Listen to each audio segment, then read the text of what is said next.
ಮಾತಾಡ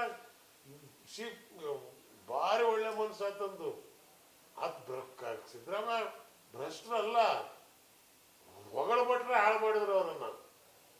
ಸತ್ಯಾಂಶ ಹೇಳಿದ್ರೆ ಸಾಕಾಗಿತ್ತು ಅಲ್ರಿ. ಸಿದ್ದರಾಮಯ್ಯ ಆ ಕಾಲದಲ್ಲಿ ಡೆಪ್ಯೂಟಿ ಚೀಫ್ ಮಿನಿಸ್ಟರ್ ಇದ್ದಾಗ ಅವಾಗ ಮಾಡ್ಕೊಳಕ್ಕಾಗ್ತಿರಲಿಲ್ಲ ದುಡ್ಡು.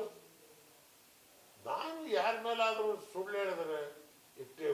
ಪ್ರಹ್ಲಾದ್ ಜೋಶಿ ಇದ್ರು, ಅವ್ರು ಸತ್ಯವಂತರು ಅಂತ ನಾನು ಹೇಳಿದ್ರೆ ನಾನು ಬಿಜೆಪಿ ಆಗ್ತೇನೆ. ಜಗನ್ನಾಥರಾವ್ ಜೋಶಿ ಇದ್ರು, ಅವ್ರು ಉತ್ತಮರು ಅಂತ ನಾನು ಹೇಳಿದ್ರೆ ನಾನು ಬಿಜೆಪಿ ಆಗ್ತೇನೆ. ತುಮಕೂರು ಮಲ್ಲಿಕಾರ್ಜುನ ಇದ್ರು.